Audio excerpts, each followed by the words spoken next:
En ce même temps, quelques personnes qui se trouvaient là racontaient à Jésus ce qui était arrivé à des Galiléens dont Pilate avait mêlé le sang avec celui de leur sacrifice. Il leur répondit: croyez-vous que ces Galiléens aient été de plus grands pécheurs que tous les autres Galiléens, parce qu'ils ont souffert de la sorte? Non, je vous le dis, mais si vous ne vous repentez, vous périrez tous également. Ou bien, ces 18 personnes sur qui est tombée la tour de Siloé et qu'elle a tué, croyez-vous qu'elles aient été plus coupables que tous les autres habitants de Jérusalem? Non, je vous le dis, mais si vous ne vous repentez, vous périrez tous également. Jésus enseignait dans une des synagogues le jour du sabbat. Et voici, il y avait là une femme possédée d'un esprit qui la rendait infirme depuis 18 ans. Elle était courbée et ne pouvait pas du tout se relever. Lorsqu'il la vit, Jésus lui adressa la parole et lui dit: « Femme, tu es délivrée de ton infirmité. » Et il lui imposa les mains. À l'instant, elle se redressa et glorifia Dieu.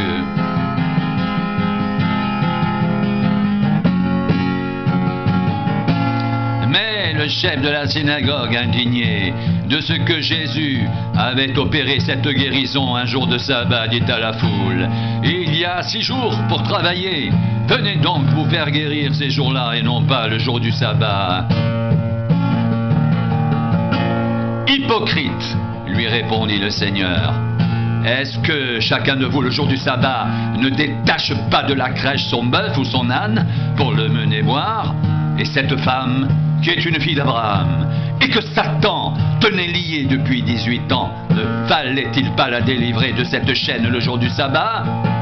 Tandis qu'il parlait ainsi, tous ses adversaires étaient confus, et la foule se réjouissait de toutes ces choses glorieuses qu'il faisait.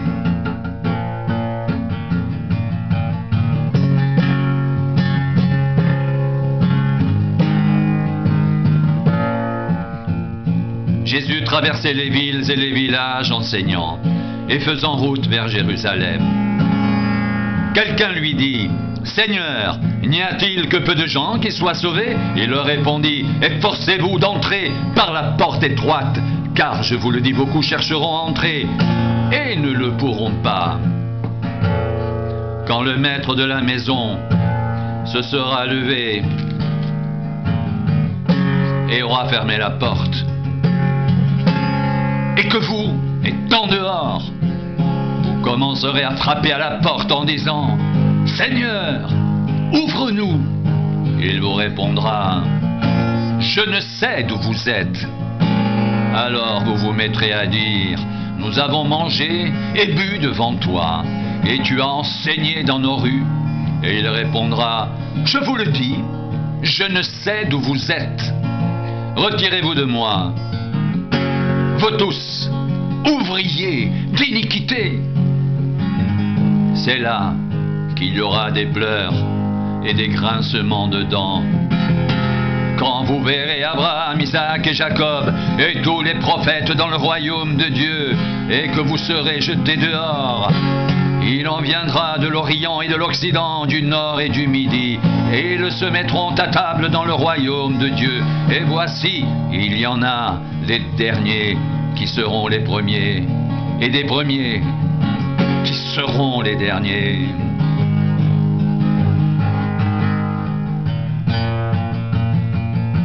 Ce même jour, quelques pharisiens vinrent lui dire: « Va-t'en, pars d'ici, car Hérode veut te tuer. » Il leur répondit: « Allez, et dites à ce renard: voici, je chasse les démons, et je fais des guérisons aujourd'hui et demain, et le 3e jour j'aurai fini. Mais il faut que je marche aujourd'hui, demain et le jour suivant, car il ne convient pas qu'un prophète périsse hors de Jérusalem. Jérusalem, Jérusalem, qui tue les prophètes et qui lapide ceux qui te sont envoyés. Combien de fois ai-je voulu rassembler tes enfants, comme une poule rassemble sa couvée sous ses ailes, et vous ne l'avez pas voulu. Voici votre maison vous sera laissée déserte. Mais je vous le dis, vous ne me verrez plus jusqu'à ce que vous disiez: béni soit celui qui vient au nom du Seigneur.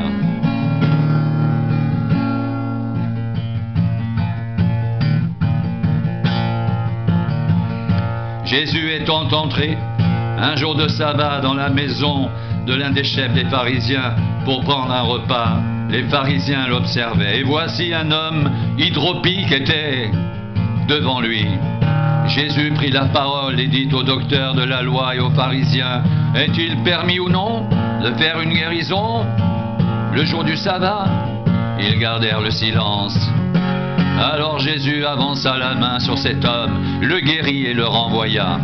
Puis il leur dit: lequel de vous, si son fils ou son bœuf tombe dans un puits, ne l'en retirera pas aussitôt le jour du sabbat?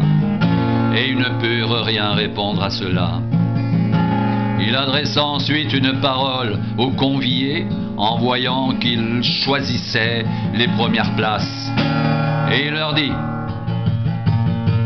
lorsque tu seras invité par quelqu'un à des noces, ne te mets pas à la première place de peur qu'il n'y ait parmi les invités une personne plus éminente que toi et que celui qui vous a invité l'un et l'autre ne vienne te dire: cède ta place à cette personne-là. Tu aurais alors la honte d'aller occuper la dernière place.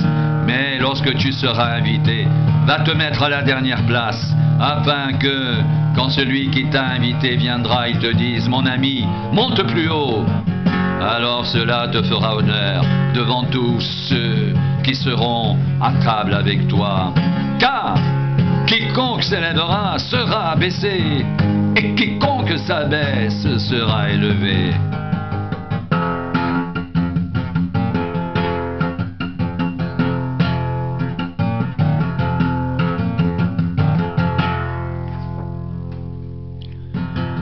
De grandes foules faisaient route avec Jésus.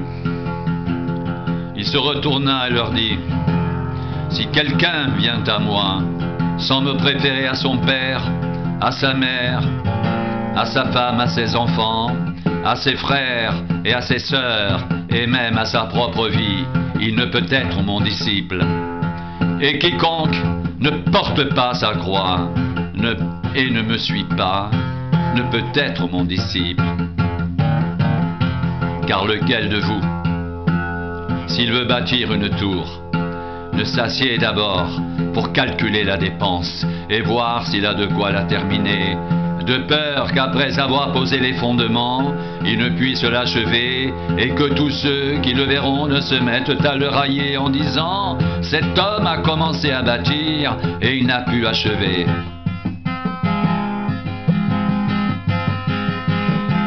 Ou quel roi, s'il va le faire la guerre à un autre roi, ne s'assied d'abord pour examiner s'il peut avec 10 000 hommes marcher à la rencontre de celui qui vient l'attaquer avec 20 000.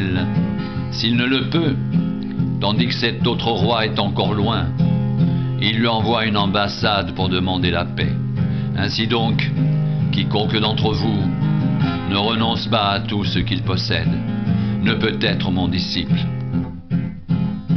Le sel est une bonne chose. Mais si le sel perd sa saveur, avec quoi l'assaisonnera-t-on? Il n'est bon ni pour la terre ni pour le fumier. On le jette dehors.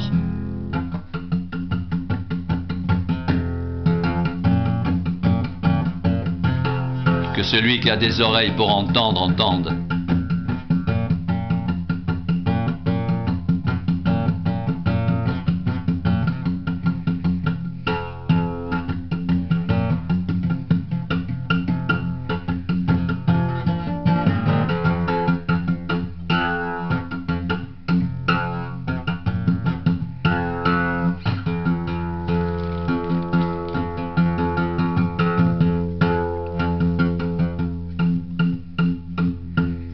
En ce même temps, quelques personnes qui se trouvaient là racontaient à Jésus ce qui était arrivé à des Galiléens dont Pilate avait mêlé le sang avec celui de leur sacrifice. Il leur répondit: Croyez-vous que ces Galiléens aient été de plus grands pécheurs que tous les autres Galiléens parce qu'ils ont souffert de la sorte? Non, je vous le dis. Mais si vous ne vous repentez, vous périrez tous également. Ou bien, ces 18 personnes sur qui est tombée la tour de Siloé et qu'elle a tuées, croyez-vous qu'elles aient été plus coupables que tous les autres habitants de Jérusalem? Non, je vous le dis. Mais si vous ne vous repentez, vous périrez tous également.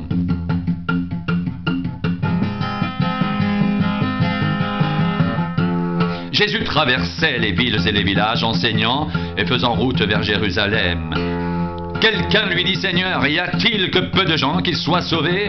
Il leur répondit: efforcez-vous d'entrer par la porte étroite, car je vous le dis, beaucoup chercheront à entrer et ne le pourront pas.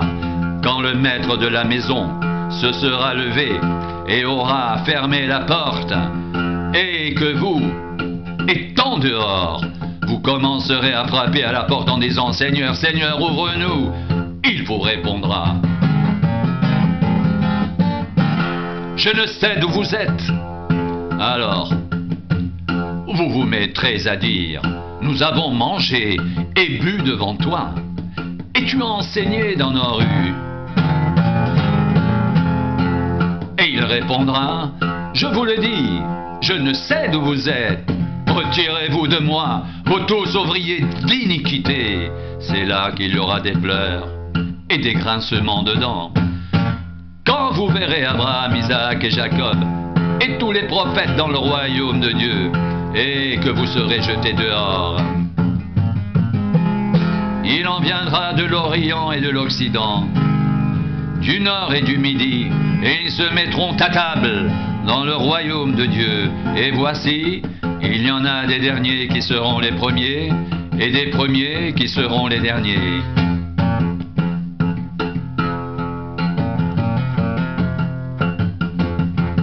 Ce même jour, quelques pharisiens vinrent lui dire: va-t'en, pars d'ici, car Hérode veut te tuer. Il leur répondit: allez, dites à ce renard: voici, je chasse les démons, et je fais des guérisons aujourd'hui et demain, et le troisième jour j'aurai fini. Mais il faut que je marche aujourd'hui, demain, et le jour suivant, car il ne convient pas qu'un prophète périsse hors de Jérusalem. Jérusalem, Jérusalem, qui tue les prophètes et qui lapide ceux qui te sont envoyés. Combien de fois ai-je voulu rassembler tes enfants comme une poule rassemble sa couvée sous ses ailes, et vous ne l'avez pas voulu. Voici, votre maison vous sera laissée déserte, mais je vous le dis, vous ne me verrez plus jusqu'à ce que vous disiez: béni soit celui qui vient au nom du Seigneur. De grandes foules faisaient route avec Jésus. Il se retourna et leur dit: si quelqu'un vient à moi sans me préférer à son père, à sa mère, à sa femme, à ses enfants, à ses frères et à ses sœurs, et même à sa propre vie, il ne peut être mon disciple. Et quiconque ne porte pas sa croix et ne me suit pas ne peut être mon disciple. Car lequel de vous, s'il veut bâtir une tour, ne s'assied d'abord pour calculer la dépense et voir s'il a de quoi la terminer, de peur qu'après avoir posé les fondements, il ne puisse l'achever, que tous ceux qui le verront ne se mettent à le railler en disant: cet homme a commencé à bâtir et il n'a pu achever. Ou quel roi, s'il va faire la guerre à un autre roi, ne s'assied d'abord pour examiner s'il peut avec 10 000 hommes marcher à la rencontre de celui qui vient l'attaquer avec 20 000. S'il ne le peut, tandis que cet autre roi est encore loin, il lui envoie une ambassade pour demander la paix. Ainsi donc, quiconque d'entre vous ne renonce pas à tout ce qu'il possède ne peut être mon disciple.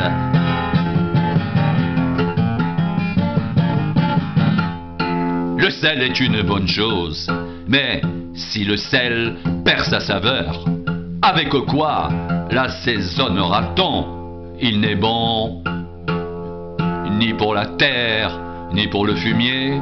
On le jette dehors. Que celui qui a des oreilles pour entendre, entende.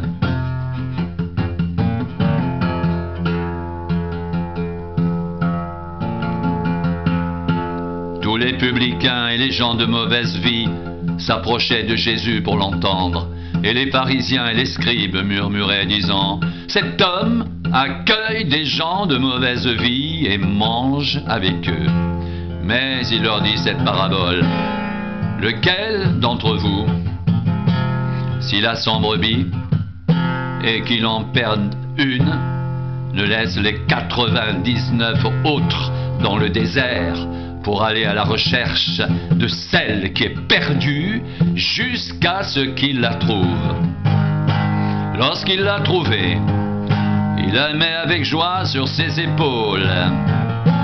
Et de retour à la maison, il appelle ses amis et ses voisins et leur dit « Réjouissez-vous avec moi, car j'ai trouvé ma brebis qui était perdue. » De même, je vous le dis, il y aura plus de joie dans le ciel pour un seul pécheur qui se repent que pour 99 justes qui n'ont pas besoin de repentance.